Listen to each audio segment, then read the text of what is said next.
এতক্ষণ কোথায় ছিলে?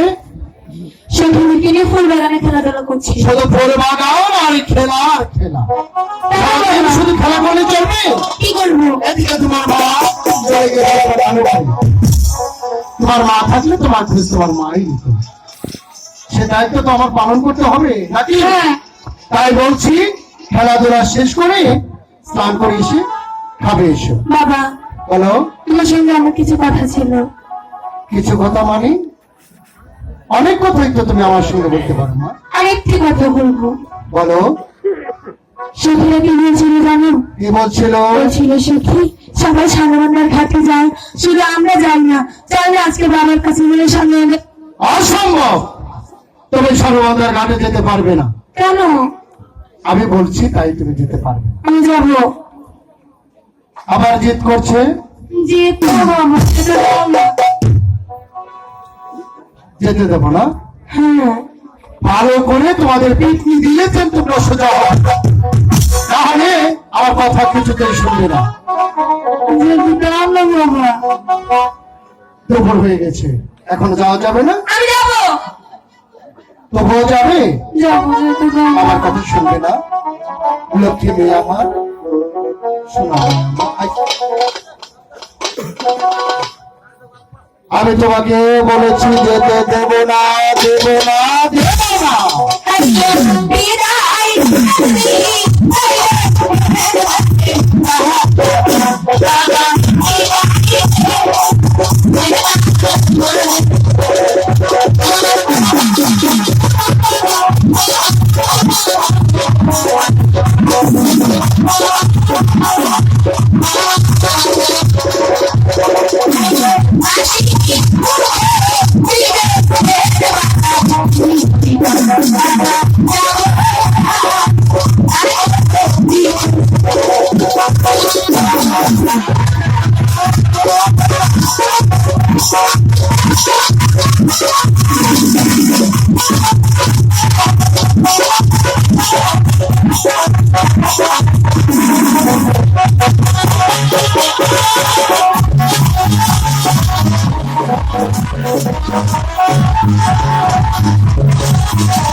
একটু যাবে তাই না?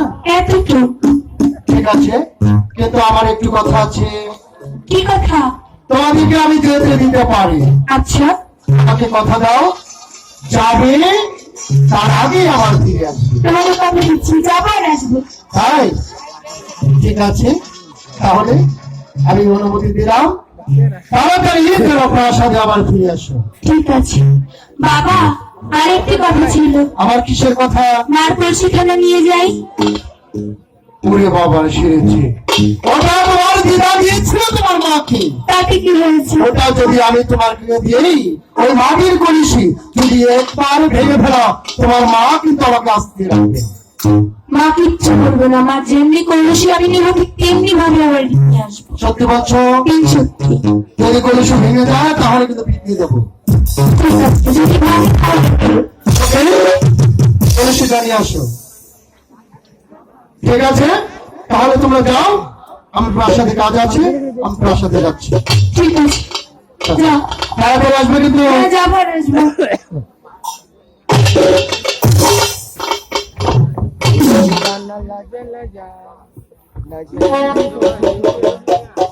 সখী, বাবার কাছ থেকে অনেক কষ্ট করে বিদায় নিয়েছি। এবার চলো আমরা সোনামন্দার ঘরে যাই।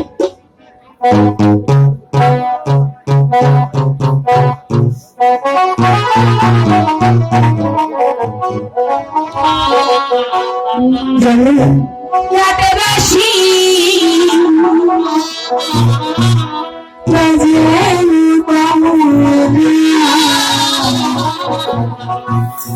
আমরা ঘাটি